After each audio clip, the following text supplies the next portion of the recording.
अब कहते हैं श्री सूत जी महाराज, रुद्राक्ष जब धारण करे तो उसका मंत्र होता है, बिना उस मंत्र के आवाहन किए रुद्राक्ष ऐसे ही धारण न कर ले। हर चीज की एक क्रिया प्रक्रिया होती है। कुछ भी ले आए बाजार से, पहन लिया, वो नहीं चलेगा। वो कोई साड़ी कपड़ा नहीं है, उसको भी, साड़ी कपड़े को भी नया हो तो पहले भगवान को समर्पित कर दो, फिर पहनो, वो भी प्रसाद हो गया। सब कुछ जो भी ला रहे हैं आप भगवान को अर्पित कर दीजिए। अन्न में जब भक्ति प्रवेश करती है तो वही प्रसाद बन जाती है ना। यात्रा में जब भक्ति प्रवेश करती है तो तीर्थ यात्रा बन जाती है ना। एक कवि ने बड़ा सुंदर वर्णन किया था, भक्ति जहां प्रवेश करती है वो सब भक्तिमय हो जाती है।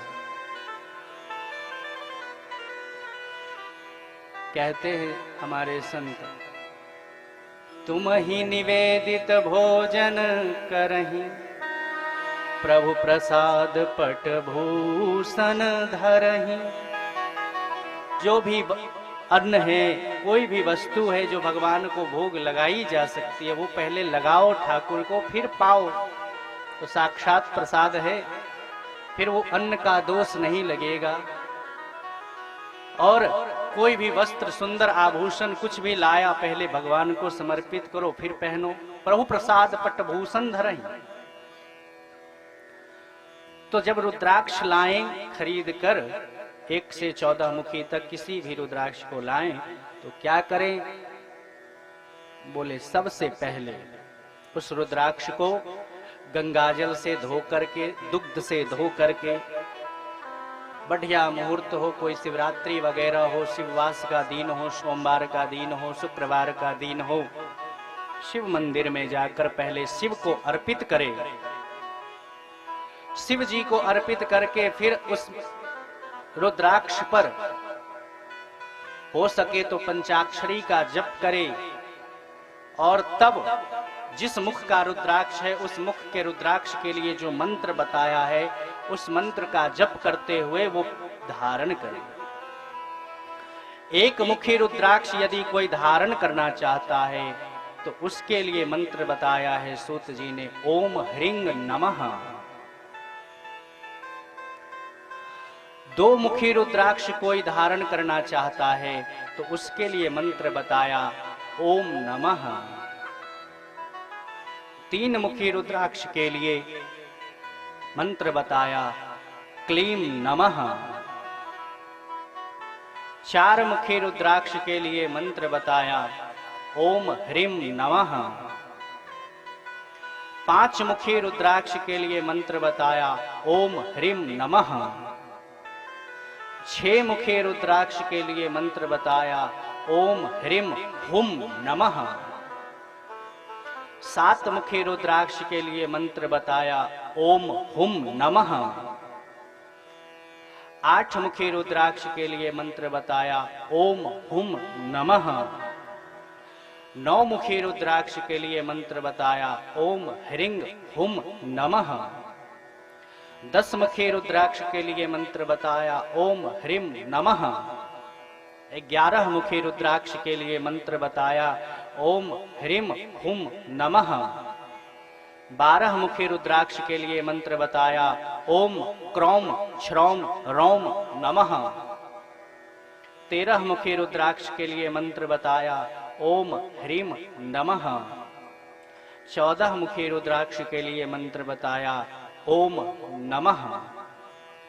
इस प्रकार 1 से लेकर 14 मुखी रुद्राक्षों को जब भी लाए, धारण करने की इच्छा हो, शिव को अर्पित करके पंचाक्षरी जप कर इन मंत्रों के द्वारा उसको धारण करे, तभी उसको उस रुद्राक्ष के संपूर्ण फल की प्राप्ति होती है। श्रद्धा पूर्वक, पूर्ण विश्वास के साथ, निद्रा आलस्य का त्याग करके अगर वो इस मंत्रों से, इस प्रकार की विधियों से युक्त होकर रुद्राक्ष धारण करता है तो सारे मनोरथ पूर्ण होते हैं। अब जो लोग, सूत जी महाराज कहते हैं, जो भी लोग, देखो भाई फिर कहूंगा, जो भी हैं रुद्राक्ष धारण करने वाले, किया है, जो भी शिव चर्चा में जाते हैं, उनके लिए बिना मंत्रेण यो धत्ते रुद्राक्षं भुवि मानवः सयाति नरकं घोरम यावदिन्द्राः चतुर्दश। जो भी मनुष्य इस भूमि पर बिना अभिमंत्रित किए हुए ही, इन मंत्रों से बिना अभिमंत्रित किए बिना रुद्राक्ष को धारण कर लेता है, जैसे मन हो लाकर पहन लेता है, वह क्रमशः 14 इंद्र के काल पर्यंत तक घोर नरक में वास करता है। 14 इंद्र जब तक बदलेंगे तब तक वहीं रहेगा, हाउसफुल। तो इस प्रकार की गलती नहीं करनी चाहिए। मेरा शिव पुराण रखने का परम उद्देश्य यही था कि लोग बहुत गलत धारणा में जा रहे हैं। मैं किस किस को समझाऊंगा एक एक करके, इसलिए यहां से बोलूंगा तो सबको समझ में आएगी बात। शिव पुराण का यही उद्देश्य था। क्यों लोग बहुत गलत गलत चीजों को एक्सेप्ट कर लेते हैं, जानते नहीं कुछ, वो सामने वाला भी कुछ नहीं जानता। आया 2-4 भजन गाया, हम आपस में काना फूसी कर लिए, हो गई शिव चर्चा, चले गए। ठीक है, कुछ न करने की अपेक्षा ये भी करना चाहिए, बहुत अच्छी बात है। लेकिन जब यहाँ विधियों की बात आएगी, रुद्राक्ष धारण करने की बात आएगी, तो कुछ भी बोल देंगे, रुद्राक्ष पहन लो, सब कुछ खाओ, जो मन में आए वो करो, ये नहीं चलने वाला। ये शास्त्रीय बात है। मैं जो शिव पुराण में लिखा है, लिंग पुराण के आधार पर वो बता रहा हूं। मानना न मानना आपकी जिम्मेवारी है, उसमें मैं कोई ज्यादा जोर जबरदस्ती नहीं कर सकता, वो आपकी स्वतंत्रता है, सब स्वतंत्र हैं। आप वैसे भी आजकल जमाना बहुत खराब है, कौन किसको रोकता है, कौन किसको टोकता है, बोल दो तो बहुत बुरा लगता है लोगों को। मैं कई बार मंदिर से जाता रहता हूँ, छोटे छोटे बच्चों को स्कूल के पास में धुआं उड़ाते हुए देखता हूँ। मेरे सामने पैदा हुए हैं, बहुत से बहुत आयु होगी 8 साल, 10 साल, 7 साल। क्या कर रहे हो? मन होता है टोक दूं, लेकिन वो फिर एक मन कहता है नहीं, ये जमाना खराब है, छोड़ दे राहुल, आगे बढ़ जा। वो मैं छोड़ देता हूँ, चला जाता हूँ। मैं क्या करूँ? मैं देखता हूँ, बुरा लगता है। ये क्या उम्र है इसकी, ये क्या कर रहा है? देखो भाई, मैं एक बात बड़ी जिम्मेदारी से कहता हूँ, अगर आपके जीवन में कोई रोकने वाला है, कोई टोकने वाला है, सही गलत की परख करवाने वाला है, तो आप परम सौभाग्यशाली हैं, बड़े आदर के साथ। नहीं तो कई बार क्या होता है, जब हमारा कोई रोकने वाला टोकने वाला नहीं होता, तो हम बहुत गलत ऐसा कर लेते जो नहीं करना चाहिए। तो रोकने वाला है तो आप परम सौभाग्यशाली हैं। अरे उसका बुरा मत मानो, उसको धन्यवाद दो। वो ही आपको उस गलत मार्ग से हटा सकता है जो आपका परम हित चाहता है। नहीं तो लोग तो चाह रहे हैं कि आप वही करो। मेरी बात समझ रहे होंगे प्रिय सज्जनों, तो बहुत अच्छी बात, न समझे तो कोई बात नहीं। लोग चाहते हैं कि आप वही करो, और उसमें आपको 2-4 मसाला लगाकर, हाँ बहुत अच्छा कर रहे हो, बहुत बढ़िया कर रहे हो, यही करो। आपको बहकाने वाले 1000 मिलेंगे प्रिय सज्जनों, और खासकर मेरे युवा भाई बहन। लेकिन आपको सही मार्ग दिखाने वाला लाखों में कोई एक होगा, और वो आपका परम हितैषी है, ये जानकर अगर वो गलत आप कर रहे हो, उसने टोक दिया तो उसका धन्यवाद कीजिए, नाराज होने के बजाय। नाराज मत होइए, सौभाग्य मानिए कि आपको टोकने वाला कोई है, कोई रोकने वाला है। तो जो भी मनुष्य बिना अभिमंत्रित किए इस रुद्राक्ष को धारण करता है, वो घोर नरक में वास करता है। और रुद्राक्ष की माला क्या है, क्या क्या बाधा दूर कर सकती है, तो इस विषय में बता रहे हैं श्री सूत जी महाराज। बड़ी अद्भुत बात बताई है, और खासकर माताओं को ये चक्कर बहुत होता है। झाड़ फूक, भूत प्रेत, पिशाच, डाकनी साकनी, ये सब बहुत होता है। जो सात्विक लोग हैं उनको ये कभी परेशान नहीं कर सकते। मैं सीधी बात कहता हूं, ये परेशान उन्हीं को करते हैं जो तमोगुणी हैं। आप मेरी बात समझें ना समझें, तमोगुणी लोगों के ऊपर ही ये हावी होते हैं। सात्विक सत्व गुण से जो भरा है उसके आसपास भी नहीं आ सकते ये।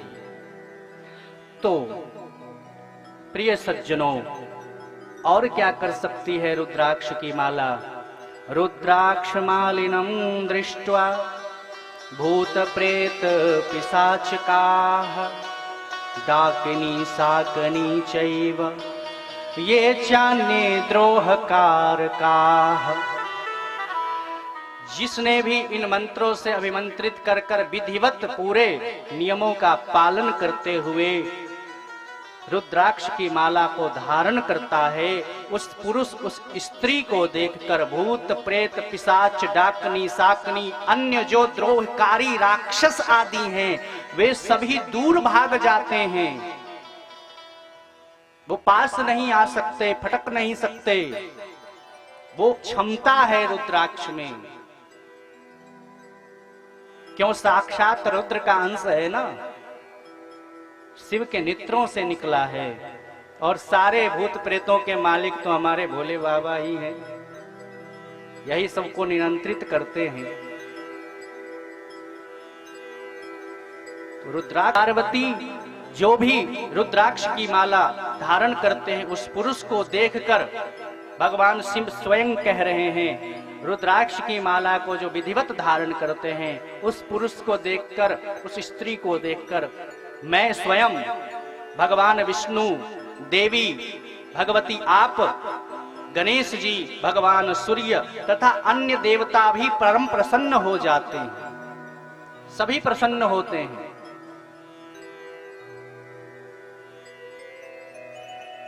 इसलिए हे देवी, रुद्राक्ष की महिमा को जानकर धर्म की वृद्धि करने के लिए भक्ति पूर्वक मंत्रों के द्वारा विधिवत अभिमंत्रित करके उसको धारण करना चाहिए। बिना त्रिपुंड धारण किए, भस्म लगाए, त्रिपुंड लगाए बिना, बिना रुद्राक्ष की माला धारण किए जो भी शिव की पूजा करता है, महादेव की पूजा करता है, उससे पूजित हो जाने पर भी महादेव उस अभिष्ट फल को प्रदान नहीं करते।